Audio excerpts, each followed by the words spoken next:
कैसे हैं आप सभी। डॉक्टर आनंद फिर से अपने YouTube चैनल पर आप सभी का स्वागत कर रहा हूं और आशा कर रहा हूं सभी ठीक है, मस्त हैं। Financial management and corporate finance BMB 204 वाली सीरीज इंपॉर्टेंट क्वेश्चंस की सेकंड मोस्ट इंपॉर्टेंट क्वेश्चन।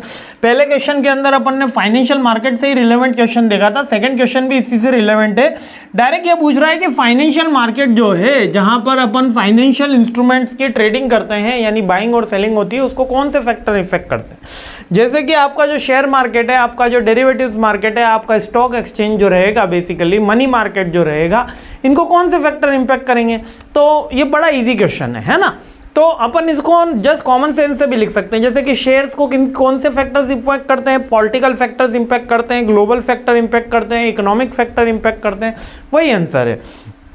ठीक है, तो सबसे पहले फाइनेंशियल मार्केट को कौन से फैक्टर्स, जैसे इकोनॉमिक फैक्टर में इंटरेस्ट रेट क्या है, इन्फ्लेशन की रेट क्या है, जीडीपी कितना चल रहा है, अनएम्प्लॉयमेंट रेट क्या है ना। और पॉलिटिकल फैक्टर्स में मोनार्की है, क्या है अपने यहाँ पे, डेमोक्रेसी है, उनके फैक्टर, रिलीजन्स के ऊपर रेगुलेशंस, अच्छा रिलीजन्स भी इसमें पार्शियली इम्पैक्ट करता है ना, गवर्नमेंट स्टेबिलिटी, जियोपॉलिटिक्स, ये सारे। इसके अलावा ग्लोबल फैक्टर्स में जो वर्ल्ड ट्रेड ऑर्गेनाइजेशन के रूल्स रेगुलेशन होते हैं, फॉरेन एक्सचेंज की जो रेट्स होती हैं, FDI होती है, फॉरेन डायरेक्ट इन्वेस्टमेंट होता है, वो वाले फैक्टर्स है ना। इसके अलावा मार्केट के सेंटीमेंट से आप कह सकते हो कि इन्वेस्टर को कॉन्फिडेंस कितना है ना, स्पेकुलेशन, रूमर्स कितने हैं, ये नॉर्मल फैक्टर्स, ये अपन लास्ट में भी लिख सकते हो, इसको फिफ्थ भी कर सकते हो।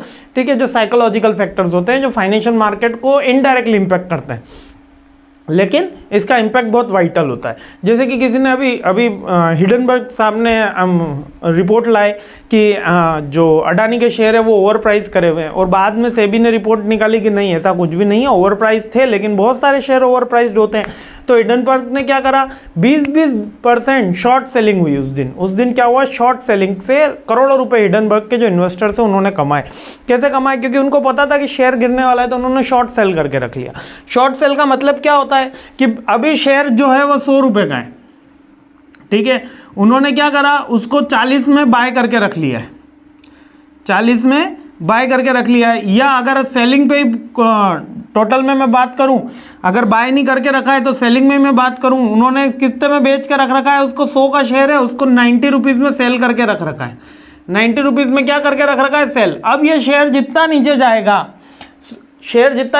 20% नीचे गया, तो मान लेते हैं शेयर हो गया 20% नीचे जाके 80 रुपए का शेयर हो गया, तो यहाँ पर अपन ने सेल कितने में कर रखा है, 90 में। जब शाम को मेरे को सेट ऑफ करना होगा, जब शाम को सेट ऑफ करने के लिए माल तो देना होगा, खरीदना होगा, क्योंकि खरीद के ही अपन बेच सकते, तो जब शाम को मैं सेट ऑफ कर रहा हूँ या वीकली एक्सपायरी में सेट ऑफ कर रहा हूँ, तो 80 में उसकी बाइंग हो गई, और सेल कितने में कर रखा है, 90 में, जो चीज़ मेरे पास थी नहीं। ये शेयर मार्केट की टर्म्स है, धीरे धीरे जो फाइनेंस वाले बच्चे हैं वो सारे समझ जाएंगे। 80 में मैंने बाय करा और 90 में सेल, अभी वो प्रोडक्ट 100 का चल रहा है, तो जितना गिर रहा है उतना फायदा हो रहा है, तो ये शॉर्ट सेल करके हिडनबर्ग ने कमाया। तो ये रूमर्स के थ्रू होता है ये फाइनेंशियल मार्केट में भी। इसके अलावा टेक्नोलॉजिकल एडवांसमेंट, इंडस्ट्री परफॉर्मेंस, ये भी इम्पैक्ट करते हैं फाइनेंशियल मार्केट में। बड़ा सिंपल सा क्वेश्चन है, आगे बढ़ते हैं, सीरीज आगे बढ़ाते हैं। जय हिंद।